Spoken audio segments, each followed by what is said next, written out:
गांव की कच्ची सड़क पर जब ट्रैक्टर ट्राली गुजरती तो मट्टी का एक तूफान उड़ता और उसी धूल के पीछे मसरत जबे का छोटा सा घर था। मुसरत जबे जो गांव के सरकारी स्कूल में उस्तानी थीं, इनका मानना था कि ये धूल उनकी बेटियों की किस्मत नहीं बन सकती। उनके शौहर मुनीर एक अनपढ़ मगर निहायत मेहनती इंसान थे। सारा दिन भट्टे से ईंटें लादना और तपती धूप में ट्रैक्टर चलाना उनका मकदर था। वो अक्सर थक कर कहते, मसरत 5 बेटियां हैं, उनकी शादियों की फिक्र करो। मसरत जबे मुस्कुराकर जवाब देते, मुनीर साहब, मैं इनको बोझ नहीं, वकार बनाऊंगी। आप ईंटें ढूंढते हैं ताकि उनकी बुनियादें पक्की हों, मैं उन पर इल्म की इमारत खड़ी करूंगी। मसरत का दिन फज्र से शुरू होता। स्कूल की ड्यूटी के बाद वो थक कर घर आते तो आराम के बजाय घर के सहन में ट्यूशन सेंटर सज जाता। गांव के बच्चे वहां पढ़ने आते ताकि घर के अखराजात में सहारा हो सके। उनकी 5 बेटियां ज़ैनब, मरियम, आयशा, फातिमा और नन्ही जहरा अपनी मां के गर्द ततलियों की तरह मंडलाती थीं, लेकिन खील कूद के लिए नहीं बल्कि किताबों के लिए।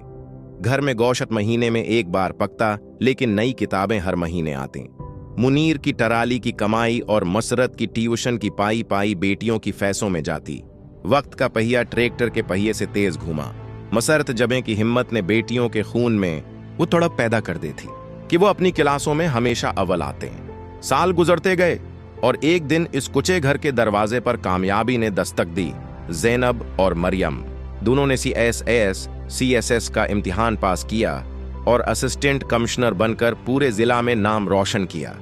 आयशा और फातिमा अपनी काबिलियत के बलबूते पर मेडिकल कॉलेज गईं और डॉक्टर बनकर सफेद कोट पहनकर घर लौटें।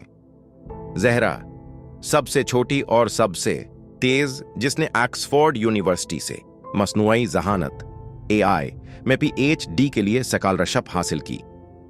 आज मसरत जबे की रिटायरमेंट का दिन था। 60 साल की उम्र में उनके चेहरे की झरियां उनकी कुर्बानियों की दास्तान सुना रही थीं। स्कूल के हाल में एक तकरीब थी जहां 5 गाड़ियां लाइन में आकर रखें।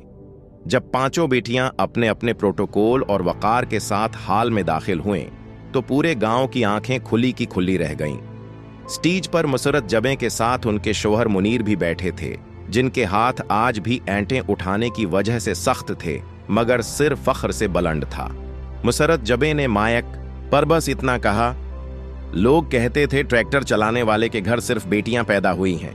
मैं कहती थी मेरे घर 5 चिराग पैदा हुए हैं, जिन्होंने आज मेरे आंगन को ही नहीं पूरे मुल्क को रोशन कर दिया।